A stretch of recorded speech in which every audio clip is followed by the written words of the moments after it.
Okay, this will be part 1B of my series on Christian unity.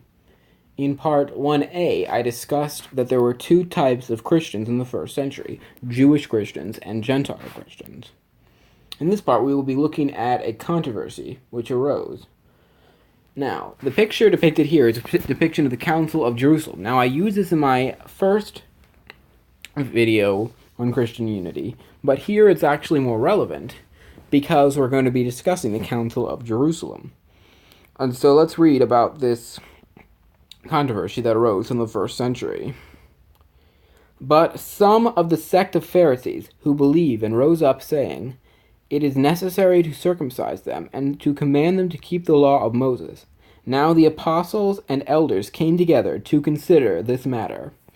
Then all the multitude kept silent and listened to Barnabas and Paul, declaring how many miracles and wonders God had worked through them among the Gentiles.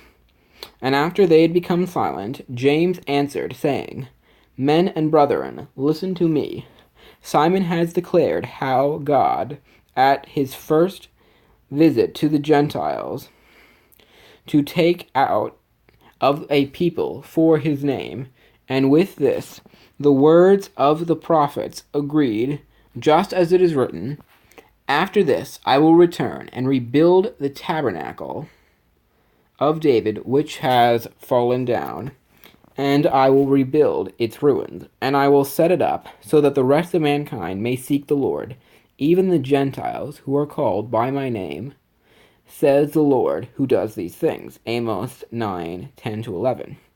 So they have this controversy in the early church, basically, and it's between Jewish Christians and Gentile Christians, and in order to justify their position, they actually end up quoting from the Old Testament. I think this is significant, because I do believe that the New Testament commands about what Gentiles should follow from the Old Testament is Old Testament based. I mean, this goes right back to the 7 laws of Noah.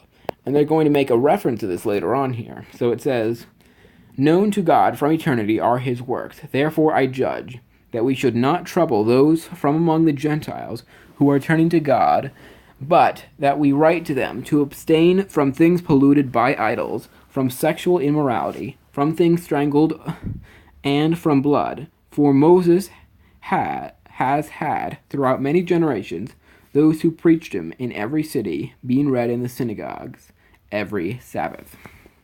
And so the idea here is that the laws that they mention make up a significant part of the laws of Noah. You can find reference to the laws of Noah in Genesis chapter 9, but they're also referenced in other places in the Old Testament, as well as places like the Book of Jubilees and the Talmud.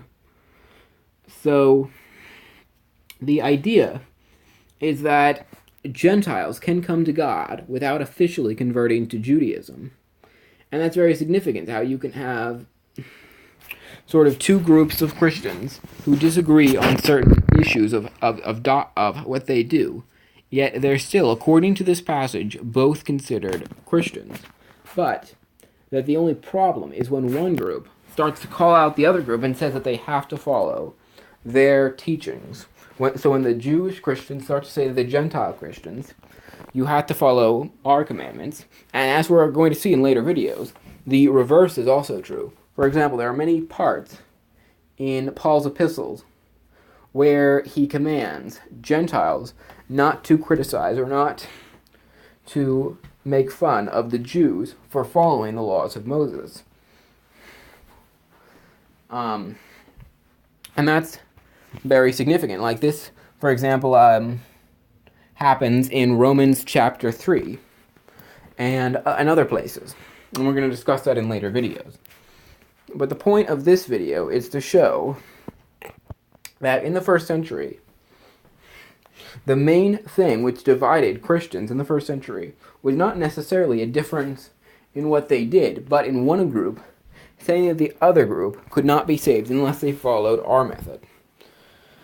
So this is not the type of division that Christians should create among themselves, and they should recognize what makes them Christians and what we need to be saved.